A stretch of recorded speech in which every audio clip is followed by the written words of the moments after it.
UP की राजनीति में इस वक्त हलचल सिर्फ एक वेब सीरीज या फिर यूजीसी के नियमों को लेकर नहीं है, बल्कि मामला सीधे सीधे 2027 के विधानसभा चुनाव और सत्ता के भविष्य से जुड़ चुका है। क्योंकि पहले यूजीसी का नया नियम और अब घूसखोर पंडित वेब सीरीज ने यूपी में जातिगत समीकरणों को खोलकर सामने ला दिया है और सबसे बड़ा सवाल खड़ा कर दिया है कि क्या ब्राह्मण वोट बैंक एक बार फिर से योगी सरकार से खिसकता हुआ नजर आ रहा है।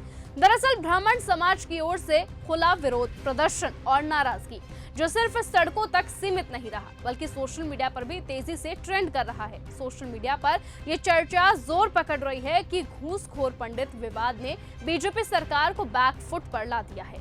यहां तक कहा जाने लगा है कि अगर यही हाल रहा तो 2027 में बीजेपी को हार का सामना करना पड़ सकता है। करीबन 12 से 14% ब्राह्मण मतदाता भले संख्या में कम हो, लेकिन प्रदेश की 100 से 115 विधानसभा सीटों पर उनका सीधा प्रभाव माना जाता है और यही वजह है कि इस वर्ग की नाराजगी बीजेपी के लिए खतरे की घंटी बन चुकी है। 23 दिसंबर 2025 को कुशीनगर के विधायक पीएन पाठक के आवास पर हुई 52 ब्राह्मण विधायकों की बैठक ने पहले ही संकेत दे दिए थे कि ब्राह्मण समाज के भीतर असंतोष गहराता जा रहा है और उसी सियासी जमीन पर घूसखोर पंडित विवाद ने आग में घी डालने का काम कर दिया है।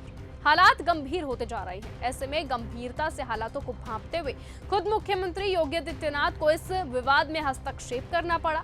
एफआईआर के आदेश देने पड़े, नेटफ्लिक्स से ट्रेलर हटाया गया और साफ संदेश देने की कोशिश की गई कि ब्राह्मण समाज की भावनाओं से खिलवाड़ बर्दाश्त नहीं किया जाएगा। लेकिन सवाल यह है कि क्या यह एक्शन सांस्कृतिक संवेदनशीलता के लिए था या फिर 2027 के चुनावी गणित को साधने की मजबूरी।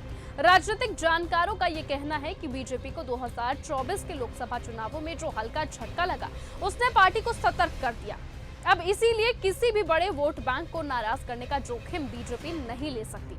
इसीलिए यही वजह है कि विपक्ष तक इस मुद्दे पर खुलकर सरकार के खिलाफ जाने से बच रहा है। मायावती तक ने एफआईआर को सही ठहराया है, जो इस बात का संकेत है कि ब्राह्मण वोट बैंक की ताकत को लेकर सभी दल एक मत है। कुल मिलाकर घूसखोर पंडित विवाद अब सिर्फ एक वेब सीरीज का मामला नहीं रहा है, बल्कि ये 2027 से पहले यूपी की सियासत में ब्राह्मणों को साधने की निर्णायक लड़ाई बन चुका है, जहां योगी आदित्यनाथ की कुर्सी और बीजेपी की चुनावी रणनीति दोनों दांव पर लगती हुई नजर आ रही है।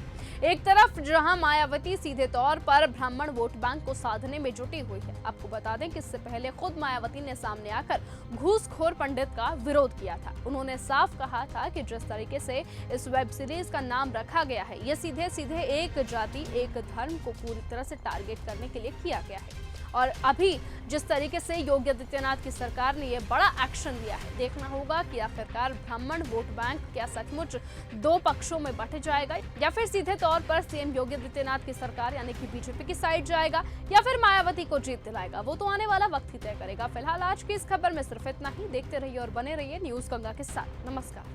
अगर आपको यह हमारा वीडियो पसंद आया हो तो इसे लाइक और शेयर करना बिल्कुल ना भूलें। साथ ही हमारे चैनल न्यूज गंगा को सब्सक्राइब और फॉलो जरूर करें ताकि देश और दुनिया की हर बड़ी खबर आप तक सबसे पहले पहुंचे।